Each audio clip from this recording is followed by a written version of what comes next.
India में पिछले 7 सालों में 70 से ज्यादा पेपर लीक केस सामने आए हैं, जिसकी वजह से करोड़ों स्टूडेंट्स का फ्यूचर बर्बाद हुआ है। इस वक्त बड़ी खबर आ रही है, लेखपाल भर्ती पेपर लीक होने के मामले में बड़ा खुलासा हुआ है। बीएसएससी की त्रिस्तरीय स्थान तक परीक्षा आखिरकार रद्द कर दी गई है। नीट यूजी पेपर लीक मामले में पुलिस ने एसआईटी का अब गठन कर दिया है। फाइनेंस डिपार्टमेंट ने मंडे को कहा है कि इंडिया अगले 3 सालों में $5 ट्रिलियन के जीडीपी के साथ दुनिया की तीसरी सबसे बड़ी इकोनॉमी बनने वाली है और इस इकोनॉमी में लगातार इम्प्रूवमेंट्स करने के दम पर ये इकोनॉमी 2030 तक $7 ट्रिलियन तक पहुंचने की उम्मीद है। लेकिन जिस यूथ को इंडिया का फ्यूचर माना जाता है वही आज डिप्रेशन, टेंशन, यहाँ तक कि सुसाइड करता हुआ नजर आ रहा है। जो यूथ ग्रेजुएट यानी BCom, BA, BSc, BBA, BSW आदि मोटी डिग्रियां लेकर घूमते हुए नजर आ रहे हैं, वो उन लोगों से 9 टाइम्स गरीब हैं जो लोग चाय की टपरी लगाते हैं या कोई रेडी लगाकर पैसा कमाते हैं।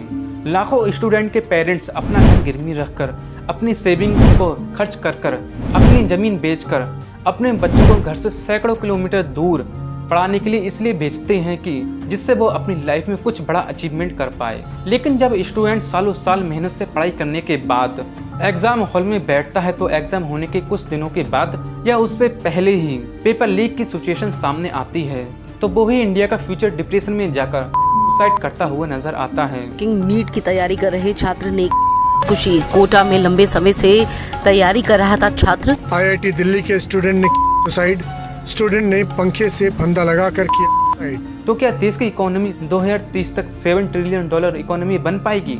इस वीडियो के सोर्स एंड रेफरेंस के लिंक आपको इस वीडियो के डिस्क्रिप्शन में मिल जाएंगे। अगर आपको मुझ पर विश्वास न होता हो तो इस वीडियो के लिंक पर जाकर देख सकते हैं। International Labour Organisation ILO and Institute of Human Development IHD के साथ मिलकर इंडिया एम्प्लॉयमेंट रिपोर्ट 2024 को पब्लिश किया गया है। तो उसमें ये पता चलता है कि अगर इंडिया में 100 लोग बेरोजगार हैं तो उसमें 83 पढ़ने वाले लोग हैं। इसमें भी अधिकतर युवा पढ़े लिखे हैं। दरअसल इंटरनेशनल लेबर ऑर्गेनाइजेशन ILO की एक रिपोर्ट में इंडिया के अंदर रोजगार को लेकर काफी चौंकाने वाले खुलासे हुए हैं। इसमें सबसे बड़ी बात जो सामने आई है कि देश में जितने लोग बेरोजगार हैं उनमें से 83% पढ़ने वाले लोग हैं। ILO की एक रिपोर्ट में ये भी सामने आया है कि देश के कुल बेरोजगार युवाओं में पढ़े लिखे रोजगारों की संख्या साल 2000 के मुकाबले अब डबल हो चुकी है। साल 2000 में पढ़े लिखे लोगों की बेरोजगारों की संख्या 35.2% थी, लेकिन साल 2022 में ये नंबर बढ़कर 65.7% हो गया है। इसमें उन पढ़े लिखे लोगों को शामिल किया गया है जिनकी कम से कम 10th क्लास तक एजुकेशन पूरी हुई है।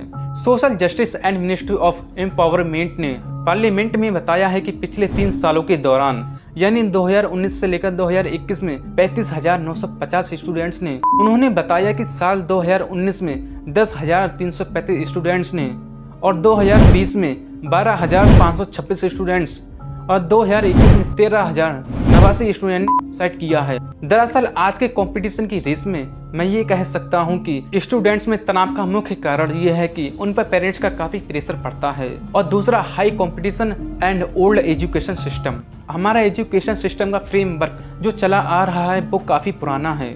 ऐसे में स्टूडेंट के ऊपर इतना लोड डाल दिया जाता है जिसकी वजह से स्टूडेंट काफ़ी टेंशन में रहते हैं। इसके अलावा कंपटीशन और गार्जियंस काफ़ी प्रेशर उनके ऊपर डालते हैं। हालांकि इंडिया की सरकार ने नई एजुकेशन पॉलिसी दी है, उसमें इस तरह के तनाव को काफ़ी कम भी किया है।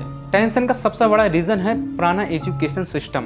Social justice and ministry of empowerment ने कहा है कि सभी राज्यों में नई एजुकेशन पॉलिसी अपनाई जाएगी जिससे स्टूडेंट के ऊपर काफी हद तक प्रेशर कम हो जाएगा। इसके अलावा ये एक ग्लोबल एजुकेशन है जिसको इंटरनेशनल लेबर पर मान्यता प्राप्त मिली है। नई एजुकेशन पॉलिसी को हमने खुद हरियाणा के रणवीर सिंह यूनिवर्सिटी में लागू की है जिसमें स्टूडेंट्स का काफी प्रेशर कम भी हुआ है। नई एजुकेशन पॉलिसी में स्पेशली रीजनल लैंग्वेज को बढ़ावा दिया गया है। रीजनल लेवल पर जो परंपराएं, जो कल्चर एंड वेद्स, उन सबको बढ़ावा दिया गया है कि आप उनको पढ़ो और उनको समझो, जिससे आपके ऊपर जितना वर्डन होगा वो सब दूर हो जाएगा। इंटरनेशनल लेबर ऑर्गेनाइजेशन ILO की रिपोर्ट में इंडिया में बेरोजगारों की एक बड़ी प्रॉब्लम को एक्सपोज किया गया है, खास तौर पर इंडियन यूथ को। रिपोर्ट में बताया गया है कि जो स्टूडेंट ग्रेजुएट कर चुके हैं उनके लिए अनएम्प्लॉयमेंट रेट 29.1% है, जो कि अनपढ़ लोगों से 3.4% अनएम्प्लॉयमेंट रेट से लगभग 9 गुना अधिक है।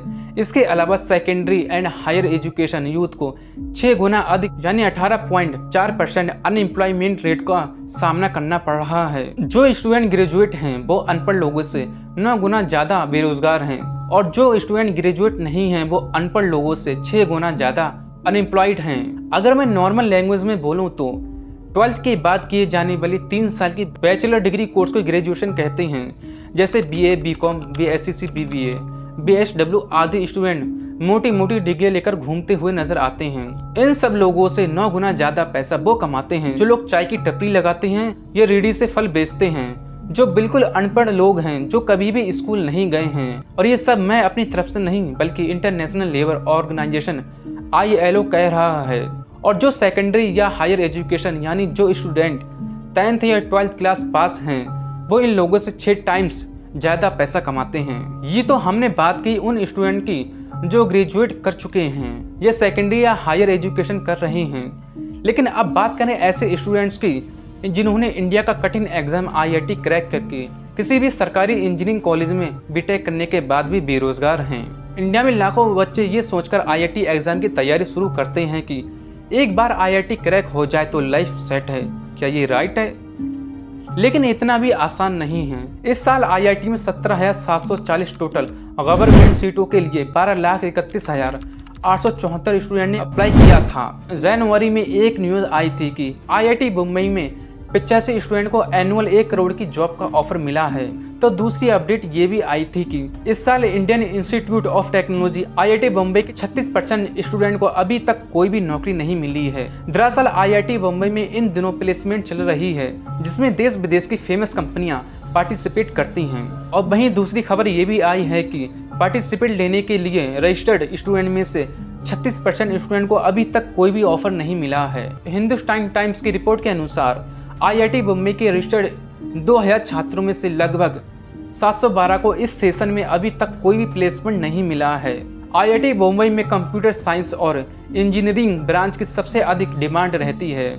हर साल IIT मुंबई के स्टूडेंट को 100% प्लेसमेंट मिलता है क्योंकि IIT Mumbai all over India का नंबर 1 इंजीनियरिंग कॉलेज माना जाता है। लेकिन ऐसा पहली बार हुआ है जब इस ब्रांच के छात्रों को प्लेसमेंट नहीं मिली है।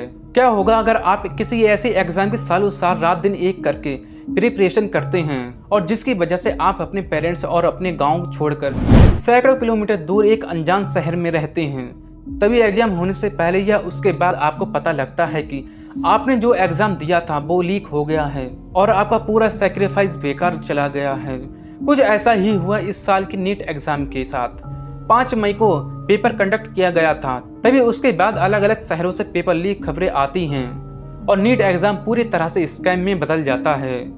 जब ये स्कैम के बारे में सभी इंडियन टीचर और स्टूडेंट्स को पता लगता है तो सभी मिलकर NTA से क्वेश्चन पूछने लगते हैं और इसमें सबसे आगे PW के फाउंडर अलक पांडे सर हैं जो NTA के अगेंस्ट सुप्रीम कोर्ट तक पहुंच गई हैं। मुद्दा 1 जून का था, ये सिर्फ पेपर लीक का था क्योंकि रिजल्ट आए नहीं थे। इसके अंदर ग्रेस मार्क्स की बात नहीं हुई इस मुद्दे के अंदर। 1 जून को कुछ बच्चों ने जो PIL कर रखी है ये अराउंड थी पेपर लीक के बच्चों ने की है, राइट सर? तो आपको क्या लगता है नीट एग्जाम दोबारा से हो पाएगा? अगर नीट एग्जाम दोबारा से हुआ और जिन स्टूडेंट्स का इस बार सिलेक्शन हो चुका है, अगर उन्होंने दोबारा से नीट एग्जाम दिया, अगर उनका सिलेक्शन इस बार नहीं हुआ तो उनके साथ क्या होगा? इस साल टोटल MBBS गवर्नमेंट सीटें 55,880 के लिए 24,06,079 स्टूडेंट ने अप्लाई किया था। हर साल की तरह इस साल भी नीट का रिजल्ट आया, लेकिन इस साल कुछ और ही देखने को मिला। इस साल नीट में फीमेल कैंडिडेट्स की संख्या मेल कैंडिडेट से ज़्यादा थी, जिनका नंबर 13,76,863 था। नीट 2024 के लिए सबसे ज्यादा उत्तर प्रदेश से स्टूडेंट्स ने अप्लाई किया था। पुलिस के आंकड़ों के अनुसार कोटा में 2022 में 15, 2019 में 18, 2018 में 20, 2017 में 7, 2016 में 17, 2015 में 18, 2023 में 26 स्टूडेंट ने सुसाइड किया है। कोटा में एक और नीट स्टूडेंट सुसाइड किया है जो 2024 में 6 सुसाइड केस होगा।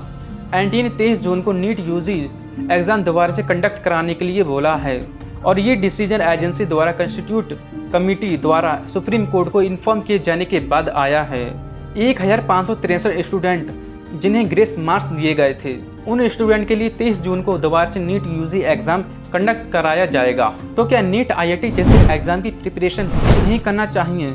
ऐसा बिल्कुल भी मत सोचना, क्योंकि हमारे देश में डॉक्टर्स और इंजीनियरिंग की सबसे सख्त ज़रूरत है।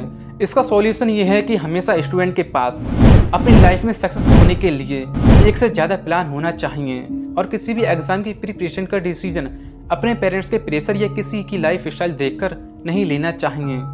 ऐसा तो नहीं है कि जितने स्टूडेंट्स का सिलेक्शन किसी मेडिकल कॉलेज या किसी इंजीनियरिंग कॉलेज में हो जाता है वो ही स्टूडेंट अपनी लाइफ में सक्सेसफुल हो पाएंगे और बाकी स्टूडेंट अपनी लाइफ में कुछ बड़ा अचीव नहीं कर पाएंगे। क्या राइट है ये? एलन मस्क, वॉरेन बफेट और काफ़ी एग्जाम्पल हैं जिनकी गिनती दुनिया में सबसे अमीर लोगों में आती है। क्या ये सब डॉक्टर इंजीनियर हैं? इन्होंने तो अपना कॉलेज भी पूरा नहीं किया।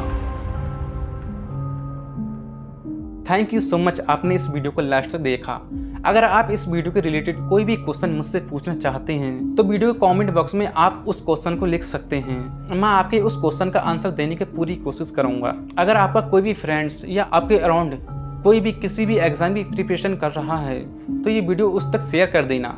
अगर इस वीडियो से कुछ आपको नॉलेज मिली है तो वीडियो को लाइक और चैनल को सब्सक्राइब कर लेना। तो मिलते हैं नेक्स्ट वीडियो में, तब तक के लिए टाटा।